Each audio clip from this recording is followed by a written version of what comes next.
Саламатсыздар ма көрермендер? Бүгінгі жасайтын тамағымыз чечевицадан жасалынған су. Бұл түрік тамағы. Мен бүгін асығып тұрған себепті бұл тамаққа ет, басқа азық-түлік қажет етпейді.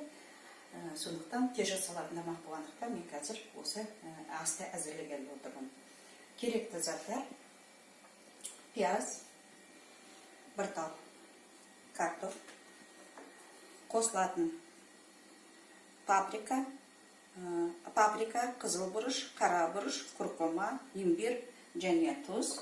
Міне 250 грамдай чечевицаны жуып тазалап қойдым, және қосатынымыз 50 грамдай су май.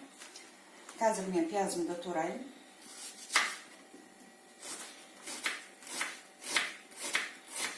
Пиязды сонша ұсақтап турауының қажет жоқ, себебі біз бұл тамақ піскен кезде жаңағы блендермен езіп тамақты дайындаймыз.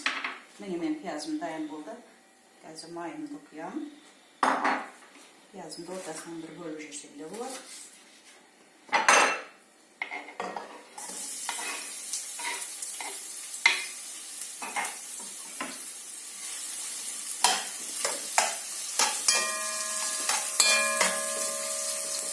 Piyazımızı şimdi koğramız kızarganca.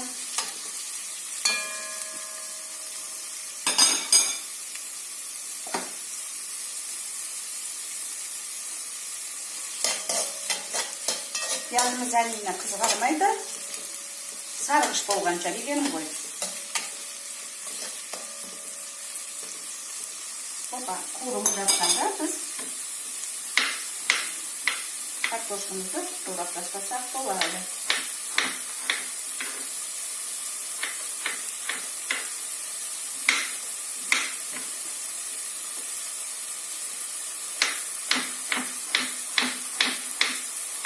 Қатты сақтамасаңыздар да болады. Себебі жаңа айтып кеттім, бұл тамақ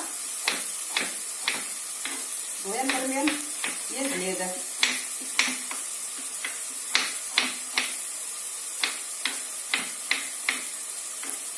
Құрап қойдым. Енді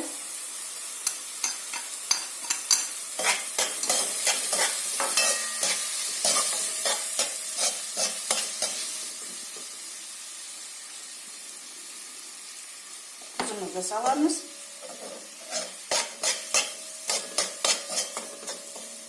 Әрине тамақ пастысын қосамыз.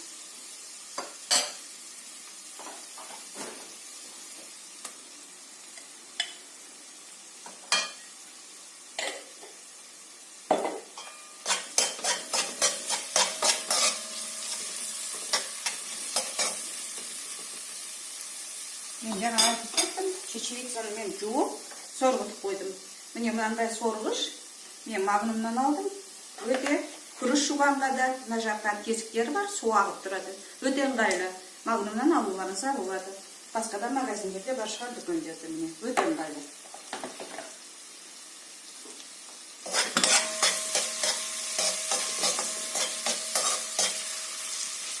Картошкасын, жаңағы чечевицаны салдық. Енді сорпамыз ашылып қайнаған соң барып тұзын, жаңағы қара бұрыш, қызыл бұрыш, сіздердің ұнаған дәмдеріңізге қалай саласыздар. Тұзын сосын көреміз қайнаған кезде. Енді қазір қазанның қақпағын жауып, газ ашылып қайнағаннан кейін газдың астын сәл басып қоямыз.